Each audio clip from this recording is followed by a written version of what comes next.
გამარჯობათ, მე ვარ გიადუღუში, მწერალი, პოეტი და წამყვანი გადაცემისა ლიტერატურა უპირველეს ყოვლისა. მიხარია რომ ისევ ერთად ვართ და ვიმედოვნებ რომ წინათვე გაატარეთ ლაღად, ბედნიერად და რაც ყველაზე მთავარია ჯანმრთელად და როგორც წინა გადაცემაში დაგკვირდით, ამ გადაცემაში ვისაუბრებთ მეტადრე მნიშვნელოვან, უაღრესად საინტერესო და ცოტა იყოს უცნაურ საკითხზე, კერძოდ კი სუბატომური ნაწილაკების სუპერპოზიციის პრინციპზე კვანტურ მექანიკაში. ახლა მეტყვით რომ რა საერთო შეიძლება ჰქონდეს ამ ყველაფერს ლიტერატურასა და ყოველდღიურობასთან, მაგრამ დამერწმუნეთ გადაცემის ბოლოს დარწმუნდებით იმაში, რომ ეს ასე არ არის და იმისთვის რომ საკითხში უკეთ გავერკვეთ, ჩემი აზრით აუცილებელია მცირეოდენი ისტორიული ექსკურსია გავაკეთოთ კლასიკური და კვანტური ფიზიკის განვითარების ისტორიაში, რათა ფიზიკის ეს ორი დარგი ერთმანეთისგან გავმიჯნოთ, მკვეთრად გავმიჯნოთ და როგორც საყოველთაოდ ცნობილია, კლასიკური ფიზიკის განვითარება დაკავშირებულია მსოფლიოს მრავალ დიდ სახელთან მეცნიერებაში, მაგრამ უმეტესწილად ორთან, მე-17-18 საუკუნეების დიდ ბრიტანეთში მოღვაწე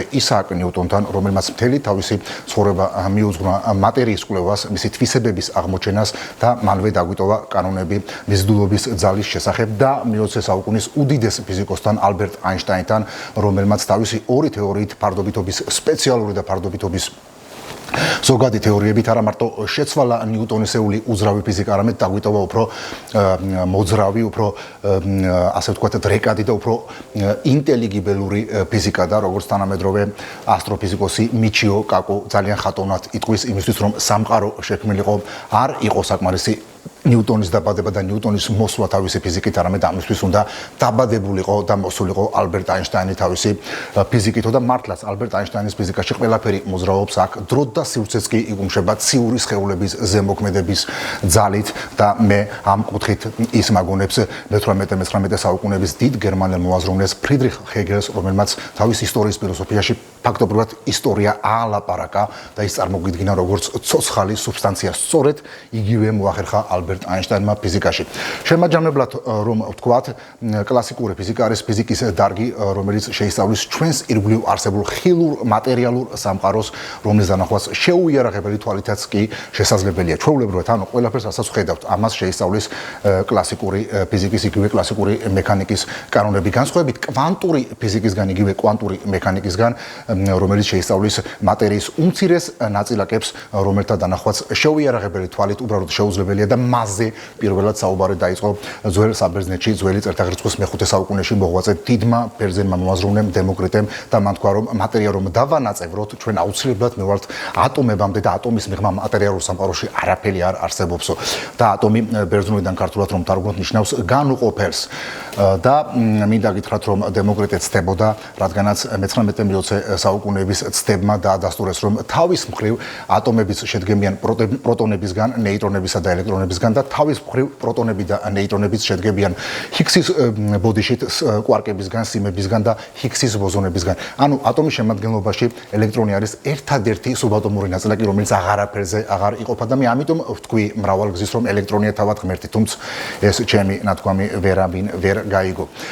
და მე-20 საუკუნის დასაწყისიდან ნილს ბორის გარდაცვალებამდე დაახლოებით ეს არის მე-20 საუკუნის 65 წელი, 1965 თუ 63 წელს გარდაიცვალა ნილს ბორი, ზუსტად არ მახსოვს.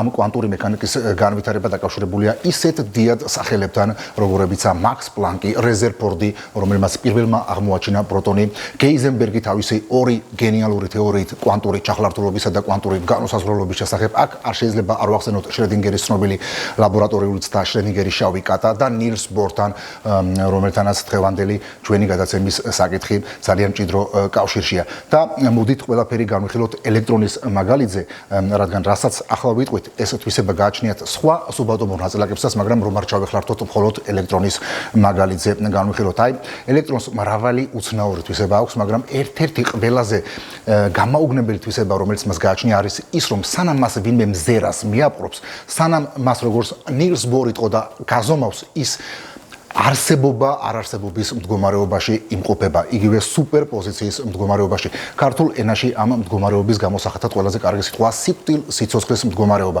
და როგორც კი მას ვინმე მზერას მიაპყრობს, მაშინ ხდება ეგრეთ წოდებული ტალღური ფუნქციის კოლაფსი, იმიტომ რომ ელექტრონი მზერა მიუპყრობელი იმყოფება ტალღოვან მდგომარეობაში და უკვე მზერა მიპყრობილი უკვე იწყებს განკაცებას, უფრო პოეტიკურად რო ვთქვა და უფრო მარტივად რო ვთქვა, ერთი მიმართულებით არსებობას, ერთ მდგომარეობაში ყოფნას. და რადგანაც ნილს ბორმა ეს აღმოაჩინა 100 წლის წინ, მან თქვა ორი ფრინავი ფრაზა. პირველი, მან თქვა რომ გაზომვამდე არაფერი არსებობს და მეორე, მან თქვა რომ ყველაფერი რისგანაც რეალობა შედგება არარეალურია. რისგან შედგება რეალობა და მათ შორის ჩვენი სხეულების სუბატომური ნაწილაკებისგან და მათ შორის ელექტრონისგან, რომელსაც ეს უცნაური თვისება გააჩნია. და ახლა მეტყვით ამ ყველაფერს რა კავშირი შეიძლება ჰქონდეს ყოველდღიურობასა და ლიტერატურასთან. პრინციპში ლიტერატურა სხვა არაფერია თუ არა ყოველდღიური გამოცდილებების ასახვა და გეტყვით რომ თანამედროვე მეცნიერების ნაწილი და მათ შორის კალიფორნიის უნივერსიტეტის კვანტური მექანიკის წარმომადგენლობა მიიჩნევს რომ სავარაუდოდ ამ კვლევებზე დაფუძნებით ეს სამყარო მხოლოდ იმიტომ არსებობს რომ მას ჩვენი სახით ყავს დამკვირვებელი. მე დაახლოებით 3 წლის წინ დავწერე პატარა რომანი ირინეოსი, რომელმაც უდიდესი შთაბეჭდილება მოახდინა არა მარტო საშუალო სტატისტიკურ მკითხვებზე, არამედ ლიტერატურულ წრეებზეც და ძალიან ამაყივა რომ პირველად ქართულ ლიტერატურაში თუ მსოფლიოში არა მოახერხე და რომანის მთავარ გმირს ირინეოს მივანიჭე ელექტრონის ის თვისება, რომელზეც ამ გადაცემაში ვისაუბრე და როდესაც ირინეოს მზერას აპყრობს ამ რომანის სხვა მთავარ გმირი ფაუსტულუსი, ის ასე ვთქვათ უფრო სიცოცხლის უნარიანი ხდება, უფრო მორცხვი ხდება და იმდენად უფრო სიცოცხლის უნარიანი ხდება, რომ იდენტობასაც კი კარგავს როგორც ელექტრონი და ის მთელი რომანის განმავლობაში ცდილობს რომ ამ მზერას განერიდოს და აღმოჩნდეს სუპერპოზიციის, ანუ არსებობა არარსებობის მდგომარეობაში და ბოლოს აღესრულება სოფლად მარტოობაში. და მინდა გითხრათ რომ თანამედროვე მწერლებმა, პოეტებმა და მოაზროვნეებმა თანამედროვე მეცნიერების მიღწევები მათ შორის ეს აღმოჩენა, რომელსაც ჩვენ დღეს მიუძღვენით, ეს გადაცემა უნდა გაითავისონ, რომ ეპოქის გულისხმას არ ჩამორჩნენ და ფეხი აუწყონ და ასე ვთქვათ, ახვნენ ეპოქის გულისხმასა და მაჯის ცემას. დღეისთვის სულ ეს იყო, რაც მინდოდა მეთქვა. კიდევ ერთხელ შეგახსენებთ, რომ მე ვარ გია ტუღუში, მწერალი პოეტი და 10 წამყვანი გადაცემისა ლიტერატურა უპირველეს ყოვლისა.